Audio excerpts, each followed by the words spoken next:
Good morning students, welcome to TS अंधा school.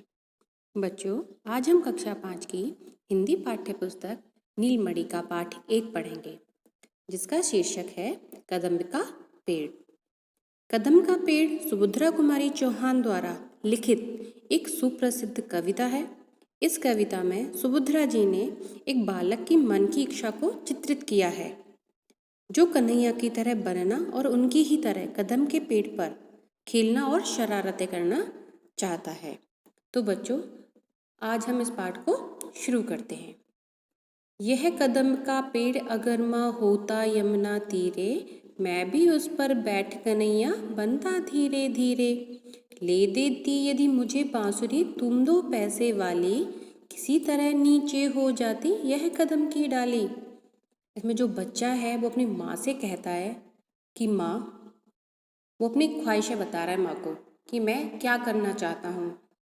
तो बच्चा कहता है अपनी माँ से कि माँ, ये जो कदम का पेड़ है, अगर ये यमुना के किनारे होता, यमुना तीरे, तीरे का मतलब होता है किनारा, कि किनारे हो, यमुना के किनारे होता, तो मैं उस पर कन्हैया की तरह उस पर बैठता।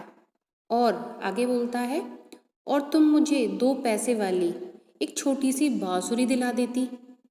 और कहता है, और ये जो कदम के पेड़ की जो डाली है वो किसी तरह नीचे हो जाए, तो मैं उस पर श्री कृष्ण भगवान की तरह बनकर चढ़ जाऊंगा और उस पर बैठ के बांसुरी बजाऊंगा।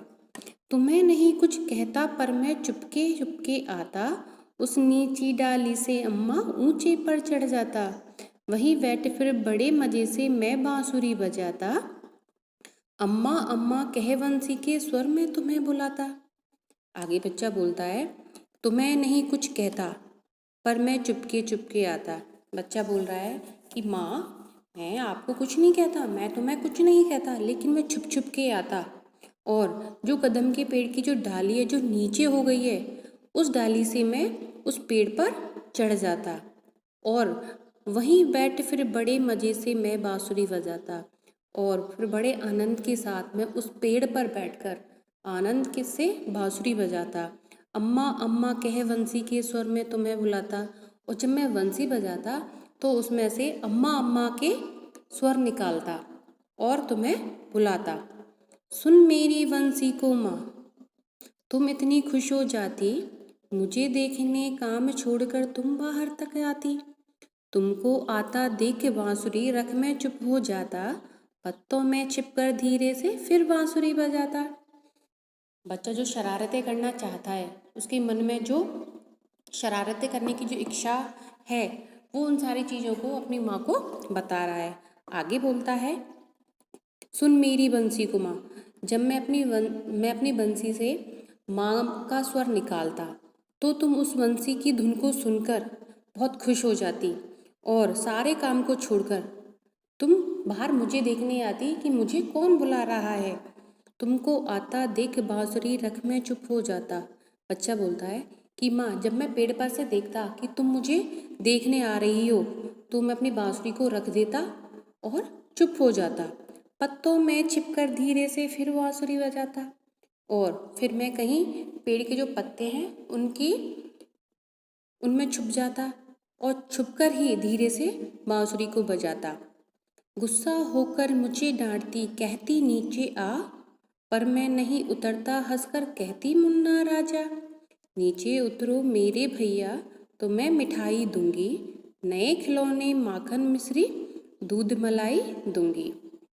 आगे बोलता है बच्चा कि माँ गुस्सा होकर मुझे डांटती कहती नीचे आ जा।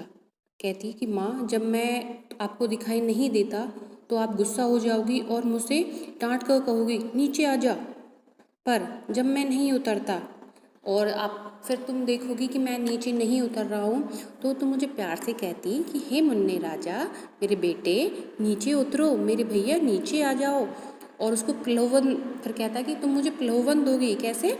तुम्हें मिठाई दूंगी, तुम नीचे आ जाओगी तो मैं तुम्हें मिठाई दूंगी, नए खिलौने भी दिलाऊंगी, माखन मिश्री भी खिलाऊंगी और दूध मलाई भी दूंगी खाने को। मैं हंसकर सबसे ऊपर की टहनी पर चढ़ जाता, पर एक बार माँ के पत्तों में वहीं कहीं छिप जाता।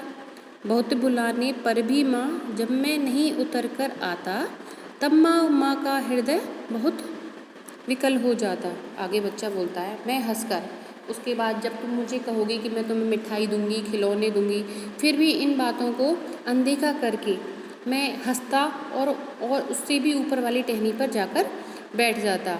एक बार माँ कह पत्तों में और फिर वापस से माँ कह के कहीं वापस से उन्हीं पत्तों में छिप जाऊंगा। बहुत बुलाने पर भी माँ जब मैं नहीं उतरता, और तुम्हारे बार बार बुलाने पर जब मैं नीचे नहीं उतर के आता, तब माँ का हृदय तुम्हारा बहुत विकल हो जाता। तो क्योंकि जो माँ का हृदय होता है वो बहुत ही कोमल होता है, वो अपने बच्चे को किसी भी परेशानी में नहीं देखना चाहती है। वो अपने बच्चे को पेड़ पे चढ़ा हुआ देख के उसको चिंता हो रही है कहीं मेरा बेटा गिर ना जाए। वो उसको कई तरीके से मनाने की कोशिश कर रही है कि मेरा बच्चा नीचे आ जाए। उसको प्रलोभन देती है, उससे कहती है कि तुम नीचे आओगे तो मैं तुम्हें खिलौने दूंगी, मिठाई भी खिलाऊंगी, माखन मिश्री भी दूंगी। लेकिन बच्चा उसकी बात को अनदेखा कर देता है। लेकिन जब इन सारी चीज़ों से बच्चा नहीं उतरता है तो उस माँ का हृदय है वो बहुत ही परेशान हो जाता है कि मेरा बेटा किस तरीके से, मैं क्या करूँ कि ये नीचे आ जाए। आगे बच्चा बोलता है, तुम आंचल पसार कर अम्मा वहीं पेड़ के नीचे ईश्वर से कुछ विनती करती बैठी आंखें नीचे। तुम्हें ध्यान में लगी देख मैं धीरे धीरे आता और तुम्हारे फैले आंचल के नीचे छिप जाता।